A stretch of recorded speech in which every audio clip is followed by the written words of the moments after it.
tal, profesor? Muy buenas tardes. Esta es mi participación para el entregable número 2. Comenzamos. Señoría, esta representación social solicita la vinculación a proceso del imputado Pedro López Vega por el hecho que la ley señala como delito de violencia familiar, previsto y sancionado en el artículo 200 del Código Penal para la Ciudad de México. Toda vez que en fecha 6 de febrero del año 2021 el imputado fuera detenido y trasladado al Ministerio Público por el agente de la Policía de la Secretaría de Seguridad Ciudadana de la Ciudad de México, Aarón Méndez Salgado, quien fuera el elemento policial que apercibió las palabras de auxilio de la víctima y sometiera y detuviera al agresor, en este caso el imputado, tras presenciar cómo el señor Pedro López Vega tratara de agredir con un objeto tipo palo de escoba de color azul a la víctima, con las intenciones claras de lesionar y dañar su integridad física, siendo testigo de lo sucedido y del delito de violencia familiar flagrante por la agresión cometida por el imputado Pedro López Vega en contra de la víctima María Ordaz Núñez, quien es la concubina del imputado. Por tales motivos, la víctima María Ordaz Núñez decidió presentar querella en contra de su concubino por el hecho que la ley señala como delito cometido en su agravio.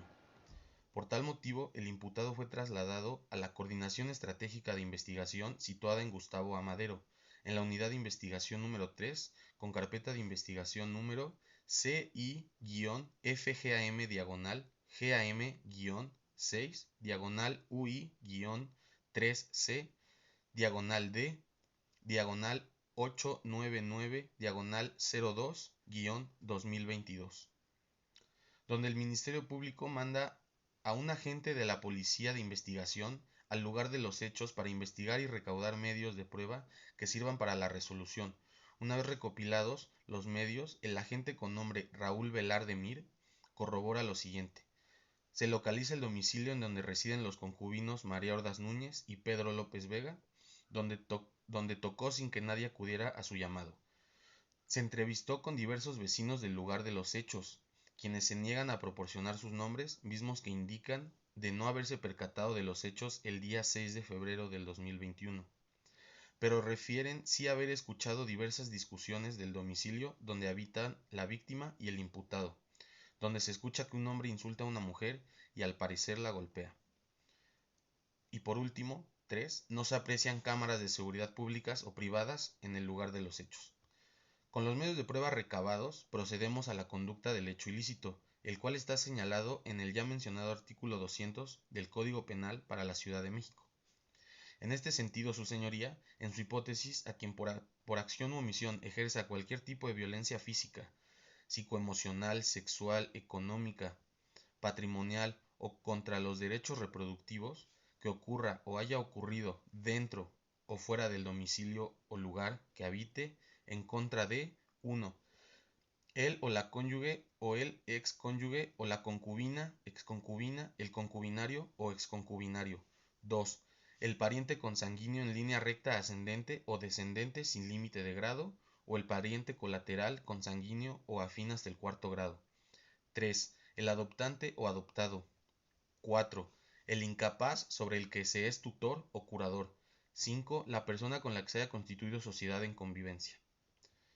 Esta conducta, su señoría, encuadra en la conducta de acción cometida por el imputado, toda vez que intentó lesionar y dañar la integridad física de la víctima, con el objeto ya descrito y recopilado por el Ministerio Público, el palo tipo escoba de color azul con una longitud de 97 centímetros y 7 centímetros de circunferencia.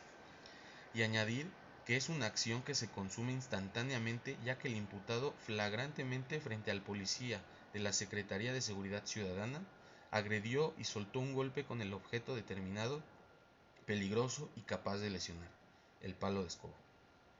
Esto nos lleva, a su señoría, también a establecer que la conducta del imputado era dolosa, conforme a los artículos 17 y 18 del Código Penal para la Ciudad de México.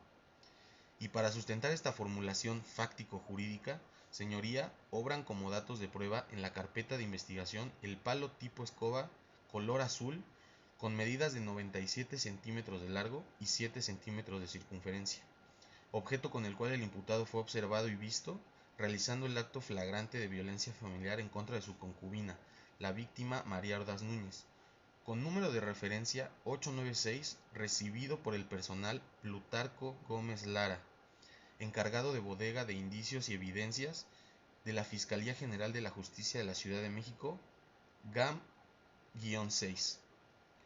Con todo lo anterior mencionado, su señoría, queda añadir que como medida de protección a la víctima, se le realizó un estudio psicológico realizado por la perito en materia de psicología forense Luz Valdés Gómez, quien refirió en su informe a la Coordinación Estratégica en Investigación Gustavo Adolfo Madero con carpeta de investigación número CI-F-GAM-GAM-6, -UI-3C, D, 899, 02-2022, que la víctima manifestó tener miedo y no querer seguir hablando del asunto, no accediendo a realizar los test y pruebas ni la entrevista necesaria para poder emitir un resultado conforme a la expertise de la forense, de la perito. Como conclusión a esta expresión oral del caso, su señoría, me gustaría añadir que la pena para el delito de violencia familiar se le impondrá de 1 a 6 años de prisión, pérdida de los derechos que tenga respecto a la víctima, incluidos los de carácter sucesorio, patria potestad, tutela, alimentos, y se decretarán las medidas de protección conforme al establecido por este código y la legislación de procedimientos penales aplicables a la Ciudad de México. Además, se sujetará el agente a tratamiento especializado que para personas agresoras de violencia familiar refiere a la Ley de Acceso de las Mujeres a una Vida Libre de Violencia, el que en ningún caso excederá del tiempo impuesto en la pena de prisión, independientemente de las sanciones que correspondan por cualquier otro delito. Por lo anterior, su señoría, esta representación social solicita y se vincula a proceso al imputado Pedro López Vega. Gracias. Espero sea de su agrado, profesor. Espero su respuesta y le mando un afectuoso saludo. Hasta luego.